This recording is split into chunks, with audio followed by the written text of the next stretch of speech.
I've worked in the classical music industry for the last 7 years. I'm married to my wife Rachel for the last 10. We have 3 wonderful children. We homeschool, we live in Sydney, and I love listening to chamber music, especially live. And I'm here today to talk to you about chamber music and me.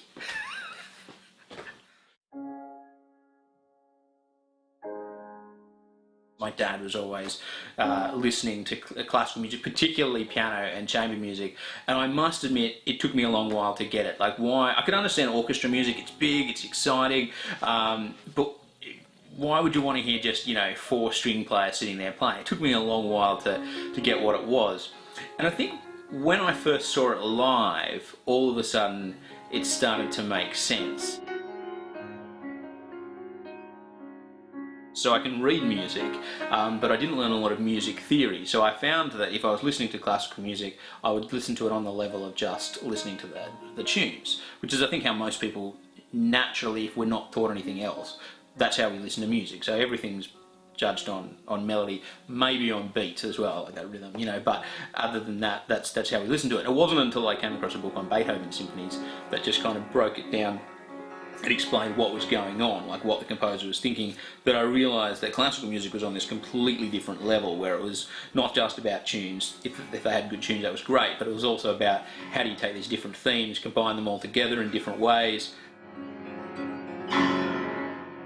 I'd grown up listening to, say, Beethoven symphonies, old Ludwig there himself, and somebody once said to me that Beethoven symphonies, oh yeah, they're up there on par in importance with his string quartets. And up until then, I'd had this kind of moment where I thought Beethoven symphonies are obviously his most famous things that he ever wrote, and his piano sonatas are probably pretty famous as well for solo piano. But his string quartets, I mean, they don't feature very heavily on best of Beethoven albums.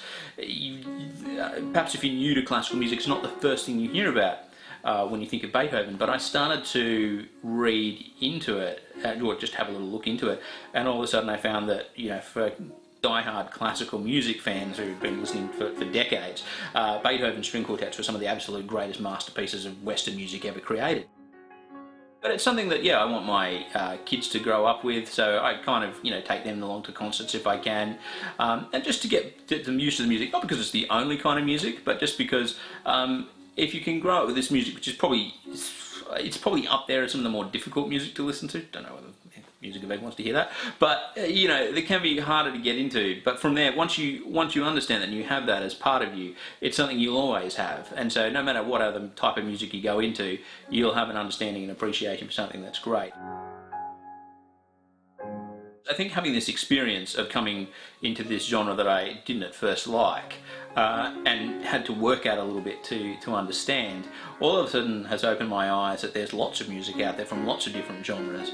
And then if we perhaps stop necessarily saying who's this music for or what kind of people should like this, and just start to listen for, to good music, you know what I mean? Music that's well crafted and enjoyable, and hear what's going on in different kinds of music. It started to open my eyes to just other genres in general, because it gives you this this drive to pursue great music in whatever form it is, which has kind of led to hearing lots of different types of things. So I think it's really been part of an ongoing musical journey that I'm still on, probably will be on for the rest of my life, of just listening, exploring to and enjoying more and more different types of music.